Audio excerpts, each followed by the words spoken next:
Bienvenue sur On Your Mind, partage d'un coach, le podcast des coachs inspirants. Je suis Vincent Lopez, coach professionnel certifié, spécialisé en éducation et en parentalité positive.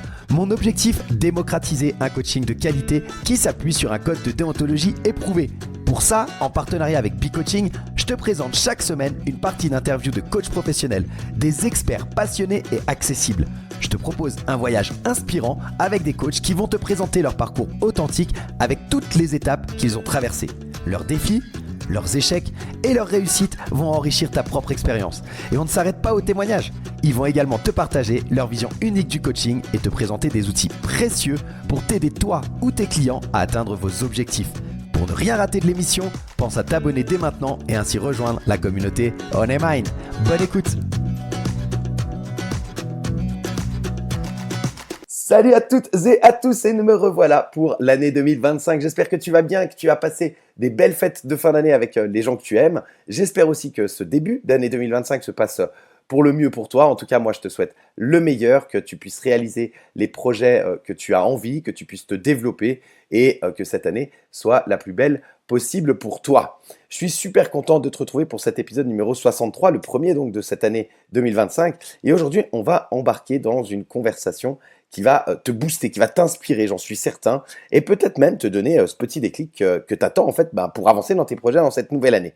Je suis super heureux de te retrouver pour cet épisode et crois-moi, t'as pas envie de le manquer celui-ci parce que mon invité du jour, c'est Yves-Alain Portman, un coach passionné qui est formé à l'hypnose ericksonienne,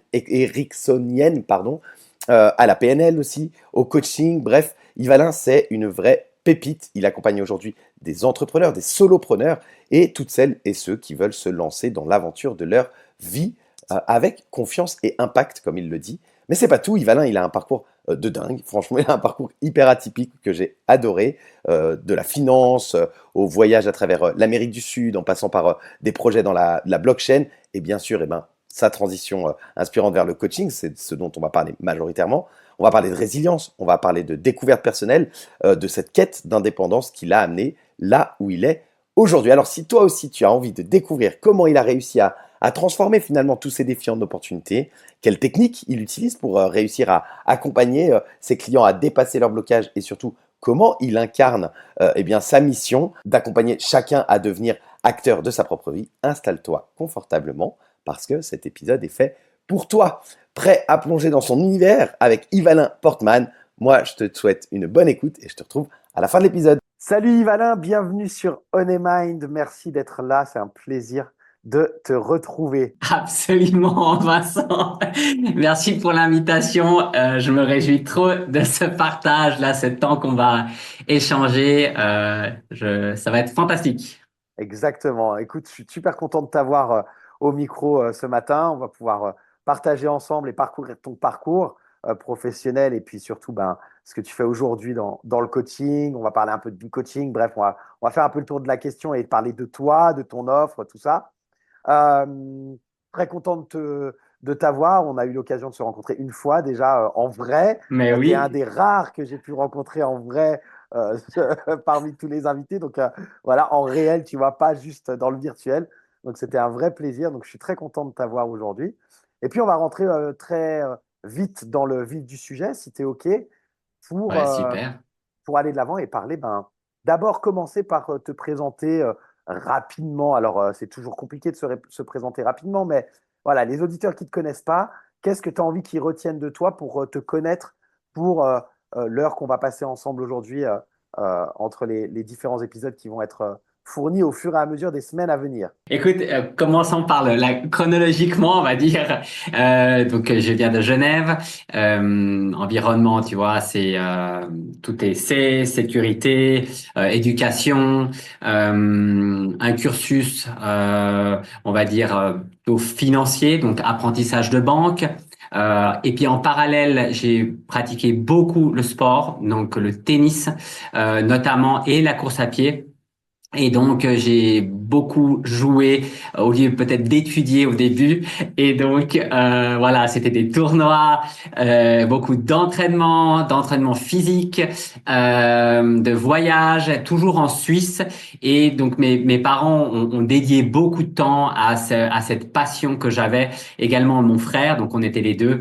Et donc, il y a une belle expérience sportive. Et je raconte ça parce que c'est aussi un petit peu ce qui va me conduire en fait ce fil de conducteur de toute ma vie, c'est tu vois c'est entraîner, améliorer le coup droit, le service, répéter les gammes, le perdre un match, gagner un match, même dans un match tu peux le gagner puis d'un coup tu le perds, ou tu peux perdre et tu peux gagner, donc tu vois s'adapter. Donc, fil de conducteur, voilà, sportif et puis études, plutôt dans la donc apprentissage de banque.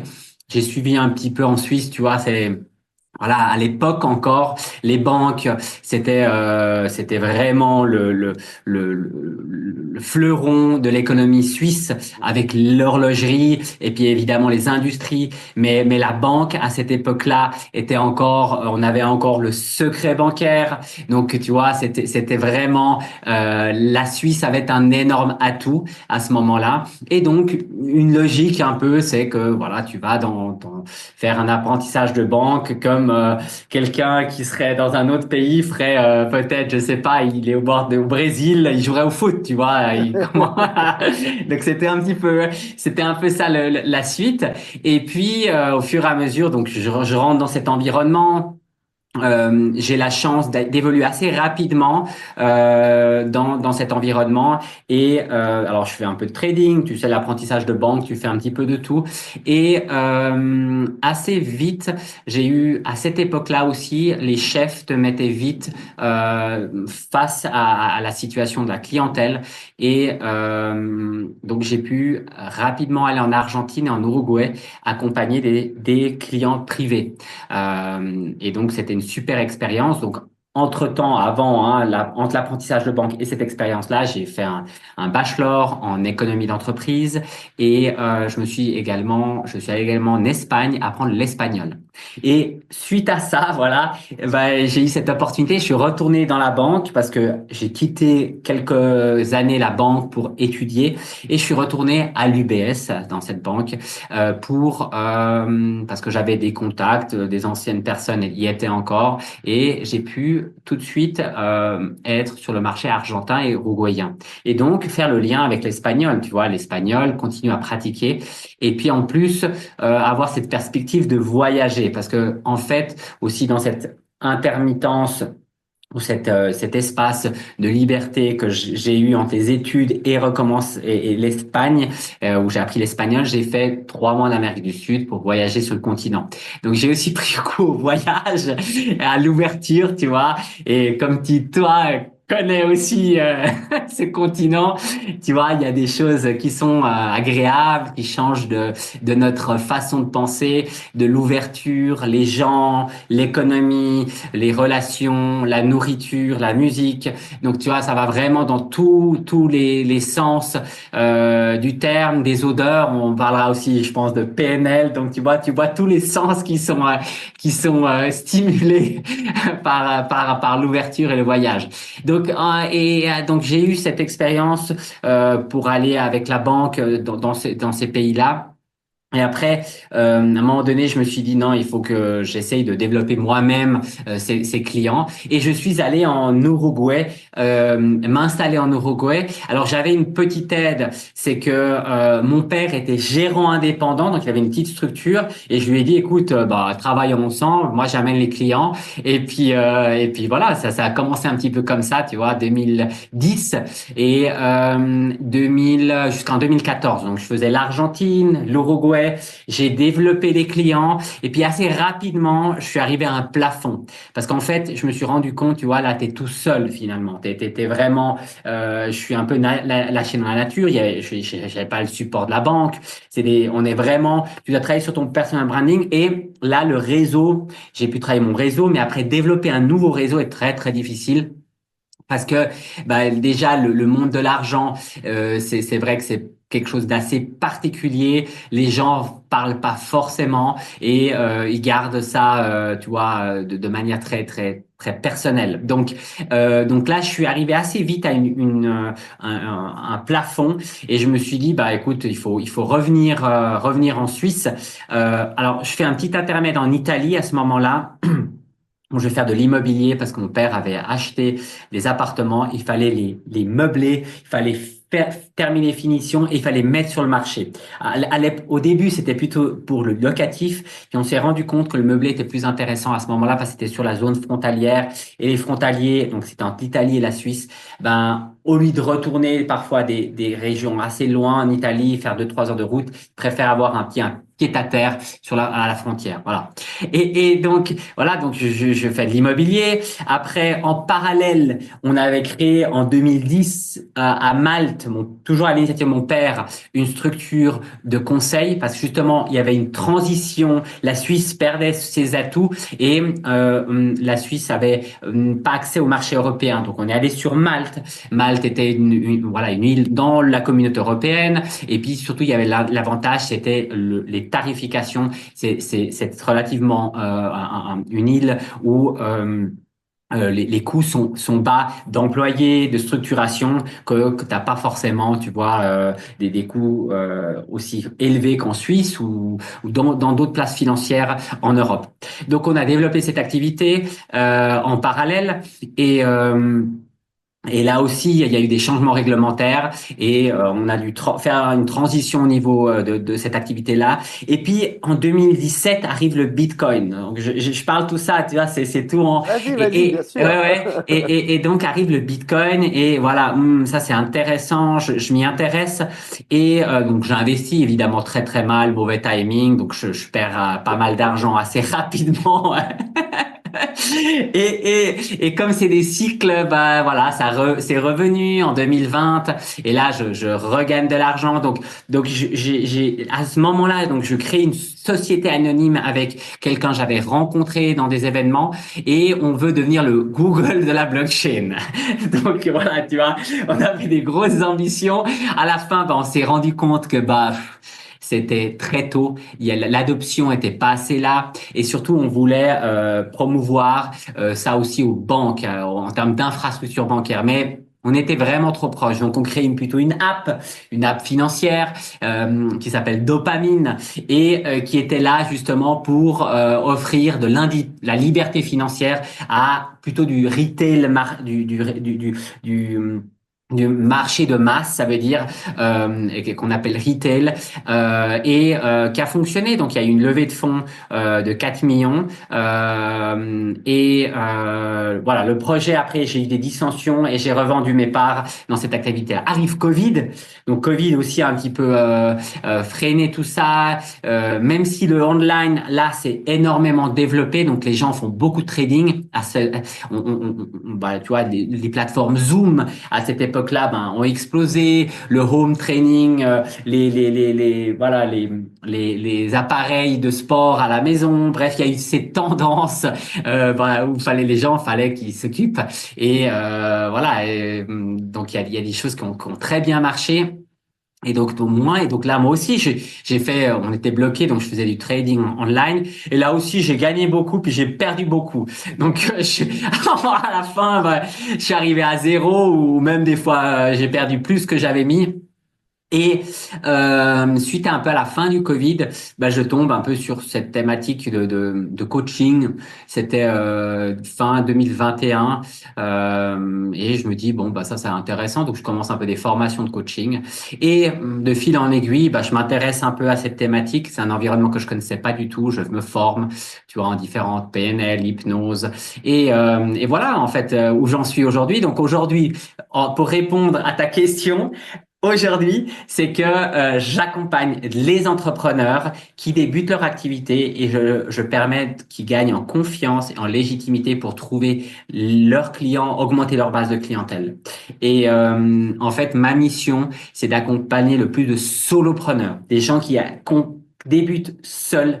Et en fait, ça vient du fait que Aussi, pendant 20 ans, je demandais toujours à l'autre, qu'est-ce que tu fais? Pour m'inspirer, en fait, est-ce qu'il y a quelque chose d'intéressant de ce qu'il me raconte l'autre, tu vois? Donc, je me dis, est-ce que je peux développer quelque chose? Puis, franchement, il n'y a jamais grand-chose qui m'a inspiré, mais parce que moi, j'écoutais sûrement mal, voilà. Et puis, voilà. Donc, du coup, je me suis orienté sur cette cible-là parce que j'ai cette ferme conviction que alors chacun peut devenir entrepreneur de sa vie et pas forcément devenir entrepreneur concrètement. Tu vas déjà prendre en main sa vie et de la gérer d'une bonne manière, entre guillemets, de la bonne manière que chacun souhaite. C'est déjà d'avoir toutes ces armes en main ou de ces atouts plutôt que des armes. C'est déjà un énorme pas. Et après, si tu peux en inspirer les autres euh, aider les autres dans ton accompagnement sur des thématiques X et Y que chacun voilà peut trouver bah c'est un pas supplémentaire de justement où tu crois où tu es dans le bonheur dans la gratitude dans la croissance et donc tu passes encore un état supérieur et en plus si tu peux vivre de cette activité tu vois c'est juste le top et c'est ça en fait que j'essaye parce que chacun a des convictions, a toutes les ressources en soi et pour réussir et à un moment donné il faut juste tu vois un peu oser et avoir cette curiosité et t'es pas loin en fait d'y arriver. Toujours en évidemment en y allant pas par pas, en lâchant rien parce que on parle pas de succès du jour au lendemain. Ici c'est vraiment de monter son business, son activité, d'être dans la passion et il y a des grands coachs qui gagnent des millions avec ce qu'ils font. Alors, ils font un produit, puis après, ils étendent leur produit, mais leur service, on va dire, ou produit, mais ils gagnent très, très, très bien leur vie. Et donc, chacun peut réussir à faire ça. Donc, c'est ce que j'essaye de, de stimuler et c'est pas de motiver, en fait, c'est simplement d'accompagner les gens qui ont des désirs et des missions, si on peut appeler ça, pour se remplir, pour atteindre leur objectif. Excellent, merci beaucoup. Il y a plein. J'adore parce qu'en fait, ben, tu nous retraces ton parcours, tu nous retraces un pan de ta vie, hein, et tout ça avec. Les gens te voient pas, mais moi je le vois. Alors ça s'entend sans doute. On verra à la réécoute et à la sortie des épisodes, mais il y a un grand sourire, il y a de la bonne énergie, il y a des bonnes vibes. Et puis malgré, ben, comme tu le dis, il y a des fois on gagne, on perd. Tu as parlé d'argent, tu as parlé de différentes sociétés dans lesquelles tu as pu expérimenter aussi et faire ton bout de chemin. Et en fait, tout le temps avec quand même bah, ce sourire et cette belle énergie. Donc, c'est un plaisir de t'écouter. Merci pour cette belle présentation. Euh, on l'a vu, tu l'as dit, tu as travaillé dans des secteurs assez variés. Alors, beaucoup la finance, je vais schématiser hein, et passer vite, mais beaucoup dans la finance et la gestion de produits. Tu es passé par un peu l'immobilier, tu nous as parlé, tu es passé un peu par le monde de la crypto et puis tout ce côté blockchain, etc.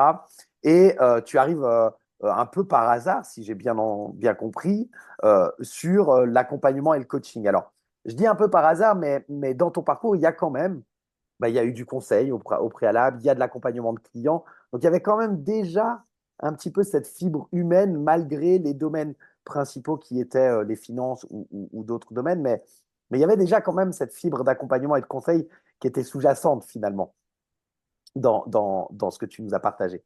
Mais est-ce que tu arrives à identifier, est-ce qu'il y a eu un moment ou une période que tu arrives à identifier qui aurait été une sorte de déclic, un moment un peu particulier qui t'ont poussé finalement à te lancer dans le coaching? Je crois que en tout cas, merci beaucoup. Oui, oui, c'est absolument ça. Donc, c'est difficile à dire. Je pense que c'est différents éléments cumulés qui ont fait que j'en suis là aujourd'hui. Euh, un élément, je pense, c'est que j'ai suivi mon père. Donc, dans l'entrepreneuriat au début, c'est lui qui avait la société de gérants indépendants. Après, on l'a créé à deux, où j'étais actionnaire dans la deuxième entreprise. Et je pense que même après avec mon autre associé, on avait la même idée, mais c'est quand même lui qui était plus le leader de l'idée. Et Donc, je pense qu'à un moment donné, il y a eu, et durant Covid, petit intermède aussi important que je rajoute, justement, ça c'est des éléments, j'ai quand même perdu de l'argent j'avais une stratégie super claire, puis j'ai écouté quelqu'un d'autre parce que je me faisais pas assez confiance en moi, tu vois. Donc, je pense qu'il y a eu différents éléments qui ont fait une envie d'indépendance qui était là depuis vraiment tôt.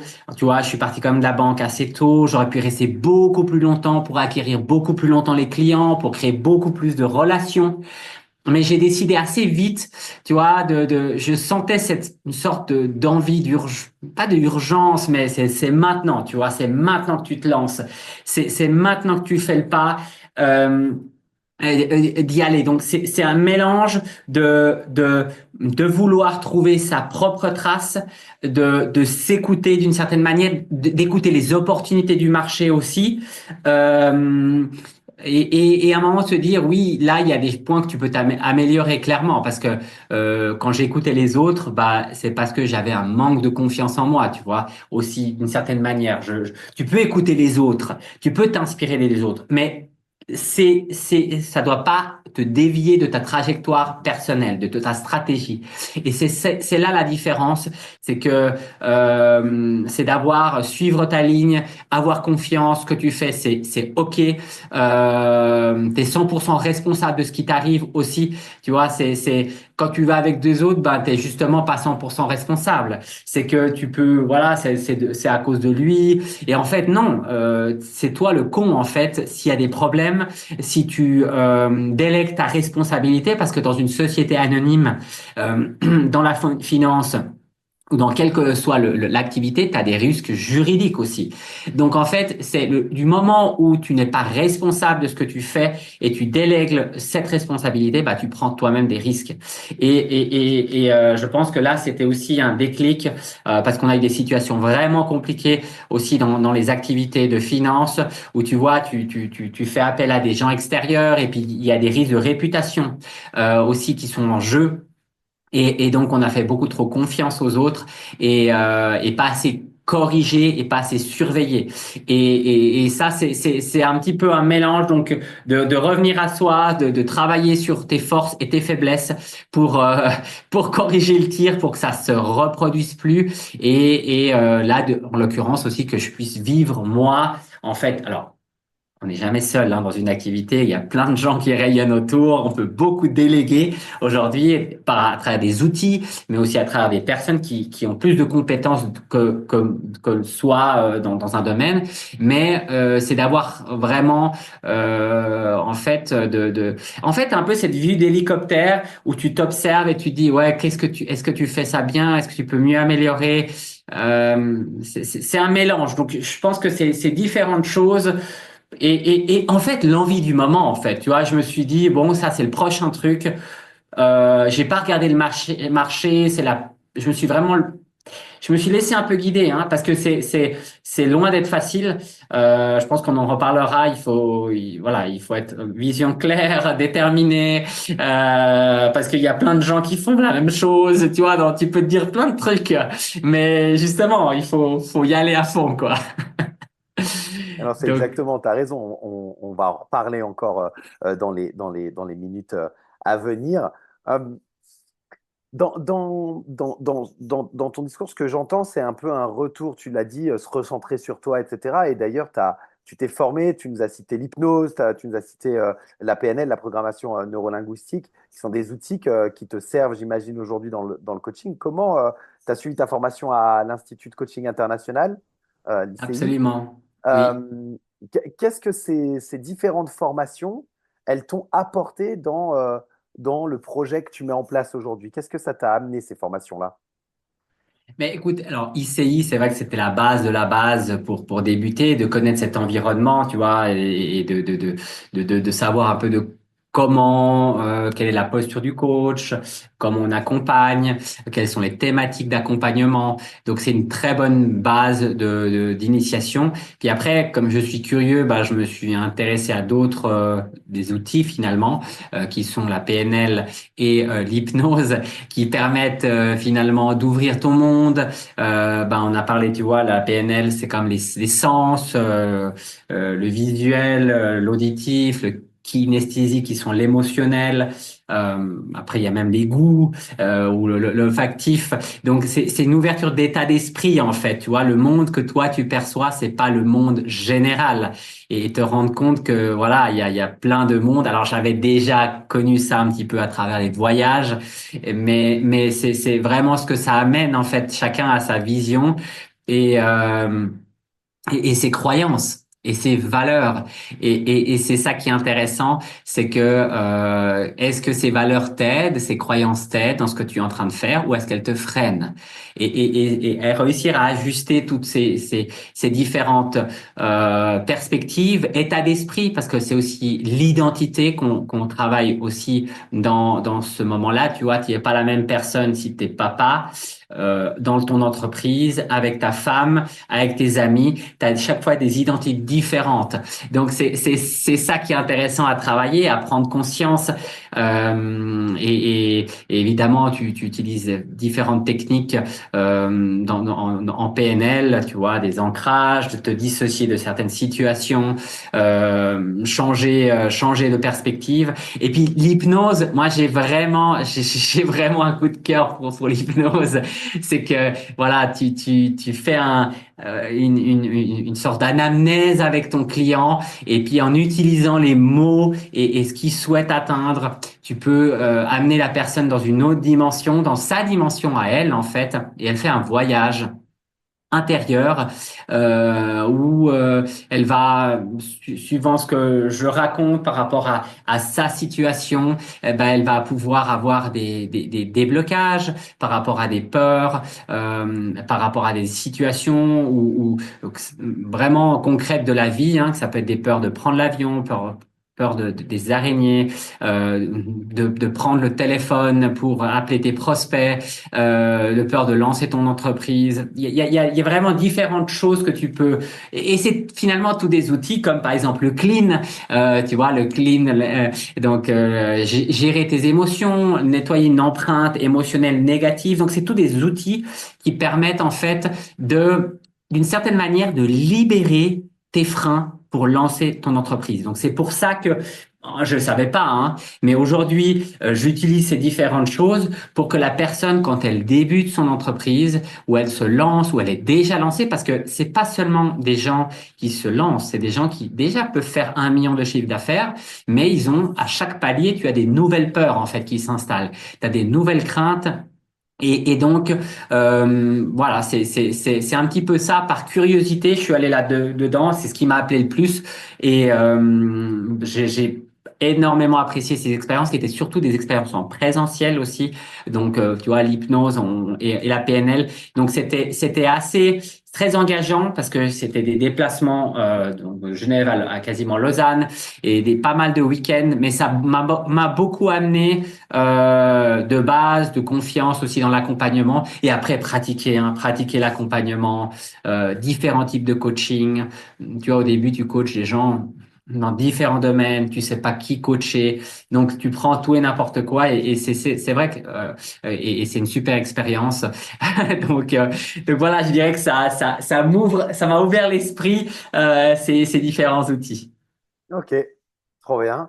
Je mettrai dans la description, tu as parlé du clean, alors le coaching de libération des empreintes émotionnelles négatives, si je ne me trompe pas, c'est juste. Absolument, c'est juste. On a parlé de la PNL, enfin voilà, quand il y a des acronymes, parfois je les Oui. donne directement dans l'épisode, puis parfois je les mettrai en dessous, donc pas de souci.